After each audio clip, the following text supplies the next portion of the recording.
Hi everybody, Mike Fondi, Geoff Zahler here, episode 7. Today we want to talk about tips, eight top tips for selling your home. We should have done these next, so we could have done 8 for 8, but whatever. We liked it, so we're going to do it now. These are going to be especially useful for anybody that's selling their home, but also if you're going to sell your home on your own as a for sale by owner. Very valuable tips, and we thought we'd pass this information on. It's pretty simple, but a lot of times nobody really thinks in these terms. So we're going to go through them, 8 of them. Hopefully we'll keep this to 8 minutes or less. Not going to happen. Item number 1 you want to consider is the price. How are you going to price your home?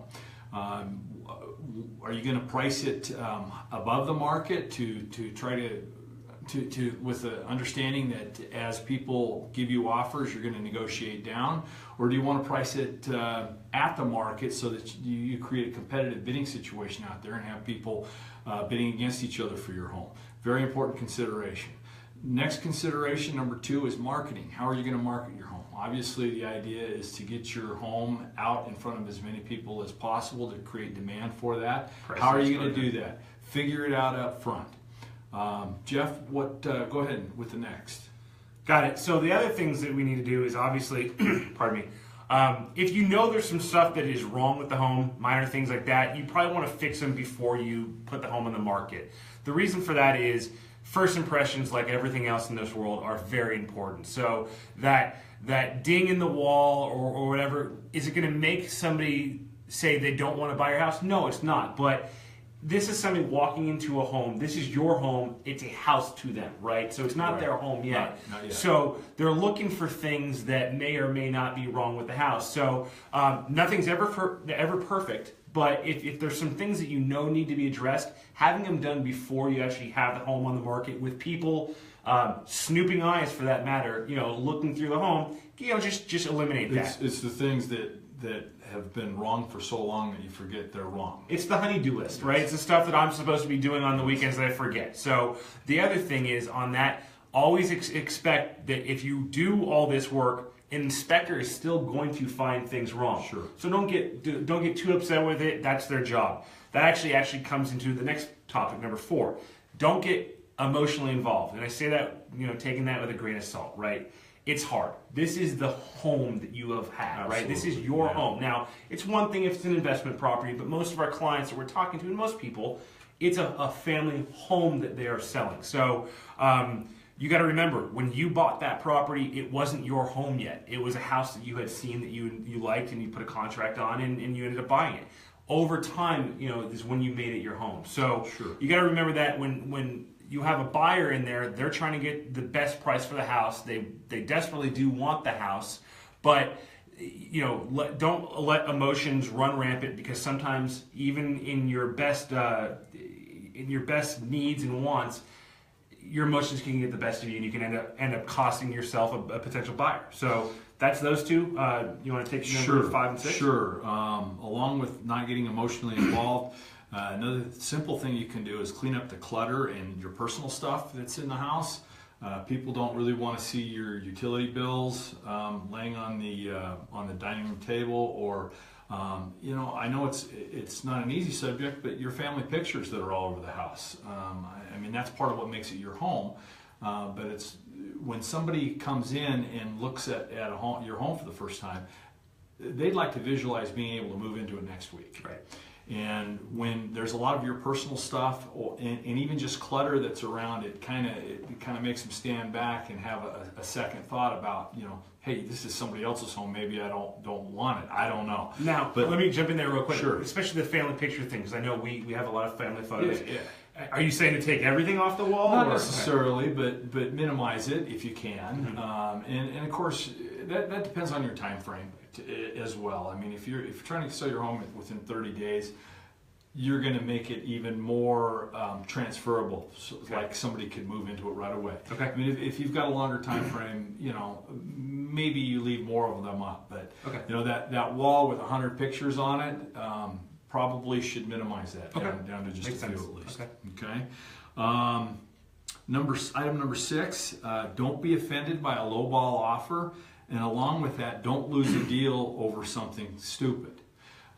When I say don't be offended by a lowball offer, the buyer that's coming in to look at your home is trying to get the best deal they can. And somebody told me one time, you always get 100% of what you don't ask for. So there will be people that take that to heart and say, hey, I know this home is listed here, and I'm going to make this ridiculous offer. Of course, when we're in the mix, we advise against that based on market conditions or whatever. But don't be offended if somebody comes in with a super low ball offer. It's just business. Again, that's part of taking yourself out of it emotionally. Right. And then actually on top of that, I know we're going to try to keep this short, but what you just said is really important. We all have to remember there are different cultures out here. United States is a melting pot of a lot of different cultures. And even I've noticed even the difference between how things are done on the West Coast versus some East Coast buyers. Okay. East Coast, there's a lot of times that people play that game where they'll go really low and just expect somebody to come up high. Here, with our market being as hot as we have been, we don't really see that a lot. So when you do see that, before you get rip roaring angry and just don't even answer the offer, you got to think about the other buyer. Maybe the buyer is fully intending you to come to a number that's reasonable, and you don't know that until you let cooler heads prevail.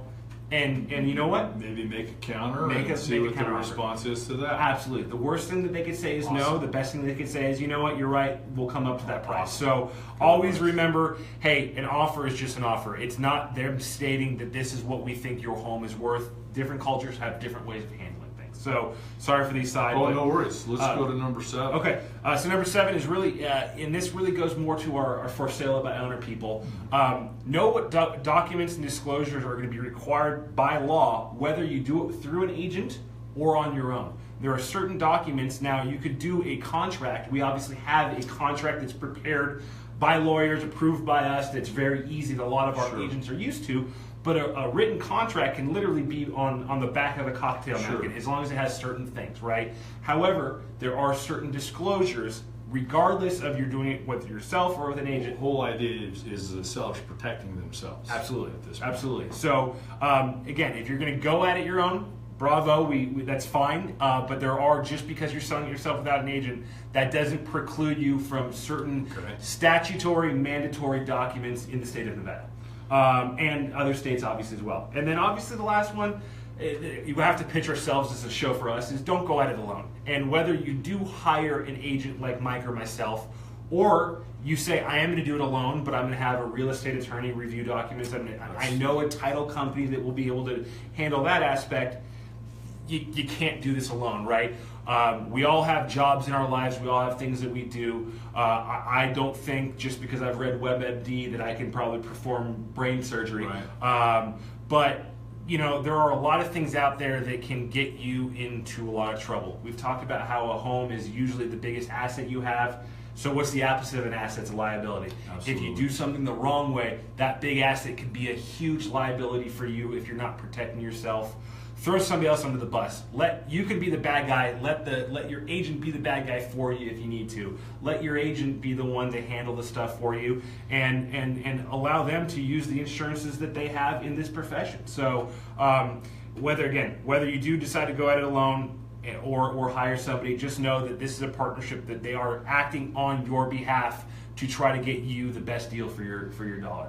So, and then I'd just like to add to that, when it comes to price and marketing and some of these other points that we've made, an agent can be a great resource to help you determine what to establish for your price, how you're going to market your home, those sorts of things. So a good agent knows your market already. Probably, we all know our own homes, but a good agent will know your market immediately. But it's full-time business for us, so that's what we specialize in. Absolutely. So anyway, I think we try to keep it short, but it didn't happen. We're still looking for suggestions for the name of the show, but we hope everybody's enjoying these. And until next time, you want to give me your information? Mike Fondi. You can call me at 702-606-4660. Geoff Zahler, you can call Mike Fondi at 702-606-4660. Talk to you soon. Thank you.